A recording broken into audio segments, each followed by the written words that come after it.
सुख म्हणजे नक्की काय असतं या मालिकेच्या आजच्या भागात आपण पाहणार आहोत. शालिनी रागाच्या भरात राजमावर म्हणजेच लक्ष्मीवर हंटर उगारते, पण तितक्यात नित्या त्या ठिकाणी येते आणि ती तो हंटर पकडते.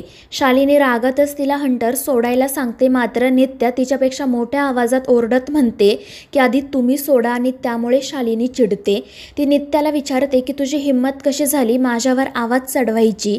तर नित्या विचारते तुमची हिंमत कशी झाली माझ्या लक्ष्मीवर हंटर उगारण्याची. आणि नित्याच्या तोंडून लक्ष्मी हे नाव ऐकताच शालिनीच्या पायाखालची जमीन सरकते. तर राजमा सुद्धा आश्चर्याने तिच्याकडे बघत असते. ईशान मात्र हा सगळा प्रकार बघून खूपच खुश होतो. तर शालिनी नित्याला म्हणत असते की या राजमाने काय केलं आहे माहिती आहे का तुला, आणि या मुलीसाठी तू माझ्यावर आवाज चढवतेस का. त्यावर नित्या म्हणते की ही माझी लक्ष्मी आहे आणि हिच्यावर हंटर उगारण्याची तुमची हिंमत तरी कशी झाली. आणि त्यामुळे मग शालिनीला प्रश्न पडतो की ही नित्या सतत या मुलीला लक्ष्मी लक्ष्मी का म्हणत आहे. आणि मग त्यानंतर तिला काही वर्षांपूर्वी जेव्हा लहान लक्ष्मी पहिल्यांदा शिर्के पाटलांच्या वाड्यात आली होती तेव्हाचा क्षण आठवतो. आणि मग ती नित्याला विचारते सुद्धा की तू हिला लक्ष्मी का म्हणत आहे, ही तर नोकराची मुलगी आहे ना. आणि त्यावर नित्या म्हणते की मुलगी कोणाची सुद्धा असो ती प्रत्येकासाठी लक्ष्मीच असते, आणि जर तुम्ही माझ्या लक्ष्मीसोबत पुन्हा असं वागलात ना तर याद राखा. आणि त्यामुळे शालिनी रागातच तिच्याकडे बघते. ती म्हणते की नित्या तू खूप मोठी चूक करत आहे. मात्र नित्या म्हणते की चूक तर तुम्ही केली आहे. आणि मग त्यानंतर ती तिच्या हातामध्ये असणारा तो हंटर जोरात ओढते. त्यामुळे शालिनीचा तोल जातो आणि ती सरळ नित्याच्या पायाशी जाऊन पडते. त्यामुळे तिथे असणाऱ्या सगळ्यांनाच धक्का बसतो. सगळेच जण घाबरलेले असतात. नित्या मात्र शालिनीला म्हणत असते की यापुढे जर माझ्या राजमाच्या वाटेला गेलात ना तर याद राखा. तर शालिनी रागातच तिच्याकडे बघत असते आणि तिला जेव्हा गौरीने तिला धमकी दिली होती तेव्हाचा क्षण आठवतो. आणि मग त्यानंतर तिला अनेक प्रसंग आठवू लागतात. मात्र ती नित्यापुढे काही बोलूच शकत नाही. आणि मग नित्या राजमाला शांत करत म्हणते की रडू नको, चल आपण आपल्या खोलीत जाऊ. आणि मग ती तेथून निघून जाते. पण घडलेल्या प्रकारामुळे शालिनी खूप चिडलेली असते. दुसरीकडे नित्या राजमाला खोलीत घेऊन जाते आणि मग ती तिला शांत करत नेमकं काय झालं होतं ते विचारते. त्यावर राजमा तिला इशारा करून सांगण्याचा प्रयत्न करते की माझ्याकडून कापूर आरती खाली पडली आणि एक फोटो जळाला. मात्र नित्याला नेमकं काय जळालं हेच कळत नाही. राजमा तिला सांगण्याचा प्रयत्न करत असते पण नित्याच्या ते लक्षात येतच नाही.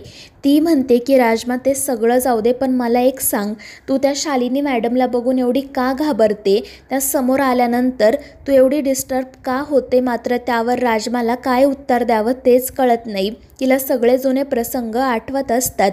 मात्र त्याच वेळी नित्याची आई त्या ठिकाणी येते. ती नित्यावर खूप चिडलेली असते. ती नित्याला विचारते की तू हे काय केलं आहेस, शालिनीसोबत असं वागताना तुला काहीच वाटलं नाही का. आणि त्यावेळी नित्या आश्चर्यानेच तिला विचारते की तुझ्यापर्यंत ही न्यूज पोहोचली सुद्धा का. त्यावर तिची आई म्हणते की ते महत्त्वाचं नाही आहे, पण तू शालिनीसोबत असं वागायला नको होतं. आणि त्यावेळी नित्या म्हणते अगं पण मम्मा तुझी मैत्रीण कशी वागली ते बघितलं का. एवढ्याशा छोट्या कारणासाठी कधी कोणी कोणावर हंटर उगारतं का. मात्र नित्याची आई काही ऐकायला तयारच नसते.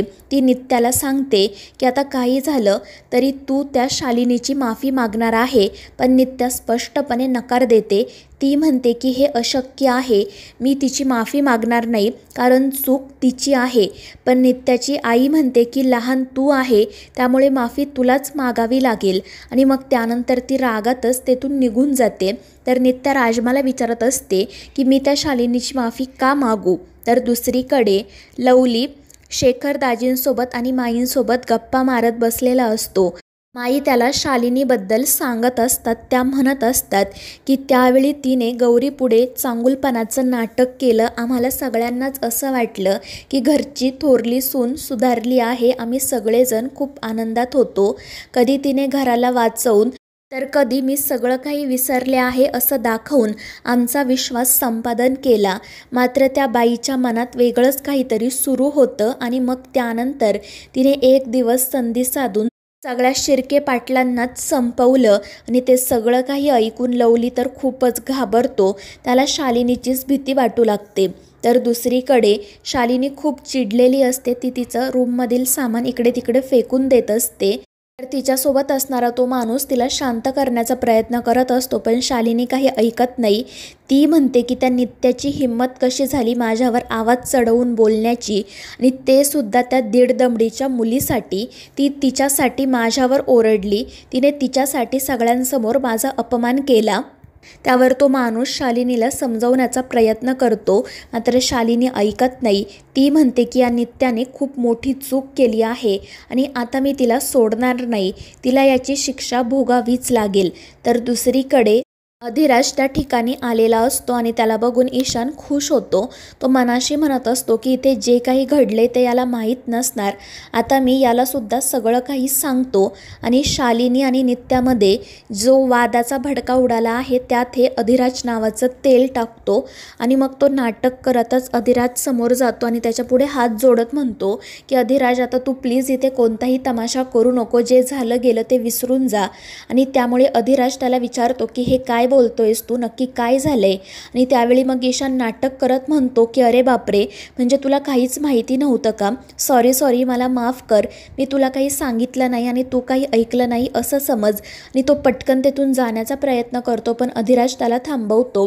तो ईशानची कॉलर पकडतच त्याला विचारतो की आता काय झालं आहे ते खरं सांग, नाही तर बघ. त्यामुळे मग ईशान नाटक करत सांगतो की अरे तुझ्या त्या मालकीनबाईंनी, शालिनी मॅमने हंटर उगारला. त्यावर अधिराज विचारतो कोणावर, आणि त्यावर ईशान सांगतो तुझ्या लाडक्या राजमावर. आणि ते ऐकून अधिराजच्या पायाखालची तर जमिनात सरकते. तर ईशान त्याला घडलेला प्रकार तिखट मीठ मिरची लावून सांगत असतो आणि त्यामुळे अधिराज त्याचा गळा पकडत म्हणतो की जर यातला एक जरी शब्द खोटा निघाला ना तर मी तुला उभाच्या उभा इथेच गाडेल. आणि मग त्यानंतर तो रागातच आतमध्ये जातो. तर ईशान खूपच खुश होतो आणि स्वतःचंच कौतुक करतो. तर दुसरीकडे शालिनी म्हणत असते की आता त्या नित्याला धडा अधिराजच शिकवणार, पण तितक्यात अधिराज त्या ठिकाणी येतो. तो खूपच रागात असतो आणि मग तो सरळ शालिनीसमोर जात म्हणतो की मी जे ऐकलंय ते खरं आहे का? त्यामुळे शालिनी विचारते की काय ऐकलंयस तू? आणि त्यावेळी अधिराज म्हणतो की हे बघा मालकीनबाई, माझ्या कानांवर काही गोष्टी आल्या आहेत, पण माझा त्यांच्यावर विश्वास नाही. मला माहिती आहे की तुम्ही कधीच असं वागणार नाही, त्यामुळे मग मी तुम्हाला स्वतःहूनच इथे विचारण्यासाठी आलोय. आणि त्यावेळी मग शालिनीसुद्धा नाटक करत म्हणते की अधिराज, आत्ता मी तुझ्याशीच बोलत होते आणि खरं तर मीच तुला हे सगळं काही सांगणार होते. त्यामुळे मग अधिराज विचारतो म्हणजे तुम्ही खरंच राजमावर हंटर उगारला होता का? पण त्यावर शालिनी काही उत्तर देत नाही आणि तितक्यात तो सुधाकर म्हणतो की अधिराज, मी आत्ताच शालिनी मॅडमला सांगत होतो की अधिराजचा त्या राजमावर खूप जीव आहे. एकदा त्या सरपंचबाईंच्या मुलाने तिची छेड काढली होती, तर अधिराजने त्याला सगळ्या गावासमोर खूप मारलं होतं. आणि ते ऐकून शालिनी घाबरूनच अधिराजकडे बघते. तर दुसरीकडे राजमा नित्याला आग्रह करत असते की तू प्लीज त्या शालिनीची माफी माग, मात्र नित्या काही तयार होत नाही. ती राजमाला म्हणत असते की तू का मला आग्रह करतेस त्या शालिनीची माफी मागण्यासाठी? जे काही घडलं त्यात चूक तिची आहे आणि काही झालं तरी मी तिची माफी मागणार नाही. मात्र राजमा तिच्यासमोर हात जोडते. ती म्हणत असते की तुझ्या आईसाठी तरी तिची माफी माग. मात्र नित्या म्हणते की माझ्या आईला तुझ्यापेक्षा जास्त चांगलं मी ओळखते, ती प्रत्येक गोष्टीमध्ये बिझनेस बघते, ती कधीच माझ्यासाठी एवढी अडून बसली नव्हती, पण आज त्या शालिनीसाठी एवढी अडून बसली आहे आणि ते सुद्धा फक्त पैशांसाठी. मात्र राजमा काही ऐकायलाच तयार नसते. ती नित्याला स्वतःची शपथ देत म्हणते की तू प्लीज त्या शालिनीची माफी माग. आणि मग त्याच वेळी नित्याची आई त्या ठिकाणी येते. ती पुन्हा नित्याला विचारते की तुझा काय निर्णय झाला आहे, पण नित्या काही उत्तर देत नाही. त्यामुळे ती चिडून म्हणते की आता तुलाच ठरवायचं आहे, तुला तुझी आई महत्त्वाची आहे की ही मुलगी? आणि आत्तापर्यंत तर तू नेहमी आम्हाला म्हणायचीस ना की आम्ही तुझ्या फिलिंग्स समजून घेत नाही, पण इथे तर आता सगळं काही उलटच आहे. आणि मग ती नित्याला धमकी देते की जर तू शालिनीची माफी मागितली नाही तर मी अन्नाचा एकही कण खाणार नाही किंवा पाणीसुद्धा पिणार नाही. त्यामुळे नित्या आणि राजमा घाबरतात. दुसरीकडे शालिनी अधिराजसमोर नाटक करत म्हणत असते की अधिराज, मला माफ कर, खरं तर हे सगळं मीच तुला सांगायला येणार होते, पण त्याआधीच तुला कळलं. त्यामुळे अधिराज विचारतो की मालकीनबाई, नेमकं काय बोलताय तुम्ही? आणि मग शालिनी त्याला सांगते की अधिराज, मी खरंच राजमावर हंटर उगारला होता. आणि ते ऐकून अधिराजच्या पायाखालची तर जमीनच सरकते. त्याचा राग अनावर होतो, तो खूप चिडलेला असतो. तर शालिनी नाटक करत म्हणत असते की अधिराज मला माफ कर, मला माहिती आहे माझ्या हातून खूप मोठी चूक झाली आहे, पण मी जे काही केलं ना ते रागाच्या भरात. तुला तर माझी मेडिकल कंडिशन माहिती आहे ना, आणि त्याचमुळे मग मी हे सगळं केलं. मात्र ती नेमकं काय बोलते हे अधिराजला कळत नाही. तर तो सुधाकर सांगत असतो की मॅडमच्या गोळ्या सुरू आहेत. त्यामुळे अधिराज विचारतो कशाच्या गोळ्या. तर शालिनी त्याला सांगते की अधिराज मला मधून अटॅक येत असतात आणि त्यामध्ये मी काय करते मलाही कळत नाही. माझा राग अनावर होतो आणि मग त्या रागाच्या भरात मी काही करून बसते. खरंच राजमा खूप गोड आणि गुणी मुलगी आहे. मी तिच्याशी असं कसं वागले मलाच कळत नाही आणि आता मलाच माझ्या कृत्याचा पश्चाताप होत आहे. आणि शालिनीचं हे गोड बोलणं ऐकून अधिराजचा देखील तिच्यावर विश्वास बसतो आणि तो शालिनीला माफ करतो. तर शालिनी म्हणत असते की आता मी स्वतः राजमाची माफी मागणार आणि मग ती बाहेर जाण्यासाठी निघते. अधिराजही तिच्या पाठोपाठ येतो. तर इकडे नित्यासुद्धा तिच्या आईसोबत आणि राजमासोबत शालिनीकडे जाण्यासाठी निघते. त्यांची भेट हॉलमध्येच होते. तर नित्याची आई म्हणत असते की बरं झालं शालिनी तू इथेच भेटली, नित्याला तुझ्याशी बोलायचं आहे. मात्र शालिनी म्हणते की मलाही बोलायचं आहे, पण नित्याशी नाही तर राजमाशी. आणि मग ती राजमाजवळ जाते. तर राजमा घाबरून मागे सरकत असते, पण शालिनी तिला थांबवते आणि तिच्यासमोर हात जोडून म्हणते की राजमा मला माफ कर, मी तुझ्याशी असं वागायला नको होतं. मी जे काही केले त्याचा खरंच मला पश्चाताप होत आहे, प्लीज मला माफ कर. आणि मग ती रागातच तिच्या वेण्या पकडते. राजमा तर खूपच घाबरलेली असते. तर शालिनीला अशी माफी मागताना बघून ईशान आणि नित्याला तर आश्चर्यच वाटते. अधिराज आणि नित्याची आई मात्र खूपच खुश होतात. त्यानंतर मग नित्या अधिराजसोबत बोलण्यासाठी जाते. ती अधिराजला सांगत असते की मला माहिती आहे तू सांगितलं म्हणूनच तुझ्या मालकीनबाईंनी राजमाची माफी मागितली. मात्र अधिराज म्हणतो की मी त्यांना काही सांगितलं नाही. मुळात त्यांचं मनच एवढं मोठं आहे की त्यांना त्यांची चूक समजली. आणि त्यावर नित्या अधिराजला सांगण्याचा प्रयत्न करते की ती बाई दिसते तशी नाही आहे, ती तुला तिचं एक वेगळंच रूप दाखवते. मात्र अधिराज त्यावर विश्वास ठेवत नाही. तो म्हणतो की तुमच्या वेळेस मी माणूस ओळखायला चुकलो, पण आता मी ती चूक पुन्हा करणार नाही. आणि त्यामुळे मग नित्यासुद्धा त्याला चॅलेंज देते की ठीक आहे, ती शालिनी जे रूप तुझ्यापासून लपवण्याचा प्रयत्न करते ना तेच तिचं रूप मी तुझ्यासमोर घेऊन येणार. तर मित्रांनो, या मालिकेच्या पुढील भागांमध्ये आपण पाहणार आहोत शालिनी गावाबाहेर असणाऱ्या एका विहिरीजवळ जाते आणि मग त्यानंतर ती त्या विहिरीचं पाणी गावापर्यंत कसं पोहोचवता येईल याचा एक प्लॅन बनवते.